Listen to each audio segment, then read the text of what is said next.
আছে তৈরি যদি না হয়, প্রোডাকশন যদি না হয়, এরা কিনতেও পারবে না, এদের কাছে কেউ ভাড়াও দিতে পারবে না। যাই হোক, রাতে আপনাদের মাঝে না আসার পারলাম না। এই যে রিক্সা চালকদের রিক্সাগুলো কী বলে জব্দ করা হচ্ছে, জব্দ তো না, ভেঙে চুরে নিয়ে যাওয়া হচ্ছে, তারপর জব্দ করতেছে, আগে ভাগতেছে তারপর জব্দ করতেছে। আচ্ছা, তাদেরকে হয়তো বা আগে ওয়ার্নিং দেওয়া হয়েছিল সরকারি পক্ষ থেকে, প্রশাসনিক পক্ষ থেকে।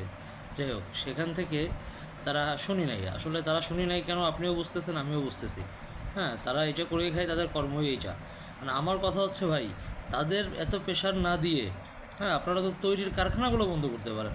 তৈরি তো বাংলাদেশেই হচ্ছে নাকি? আচ্ছা, বাংলাদেশে হচ্ছে না, বাইরে থেকে ইম্পোর্ট হচ্ছে, চায়না থেকে আসতেছে, ইন্ডিয়া থেকে আসতেছে, যেখান থেকে আসুক, ইম্পোর্টারদের বলে দেন সেটা বন্ধ করুক।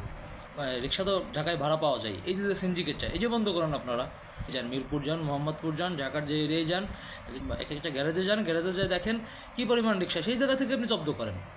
হ্যাঁ, যারা এই যে অনেকে আছে, স্কেচে ভিডিও দেখলাম যে সে কান্নাকাটি করতেছে, চিল্লাচ্ছে, একদমই নতুন রিক্সা দেখলাম। তো সে তো যে কোনো কায়দায় ঋণ করে হোক, ধার দেনা করে সে কিনছে, কিনে তার এই যে 4টা বাচ্চা আছে বললো, সে সংসার চালাই। তো এইটাও আপনাদের বুঝতে হবে। আমার কথা হচ্ছে, আপনারা তৈরির জায়গা বন্ধ করেন। তৈরি যদি না হয়, প্রোডাকশন যদি না হয়, এরা কিনতেও পারবে না, এদের কাছে কেউ ভাড়াও দিতে পারবে না।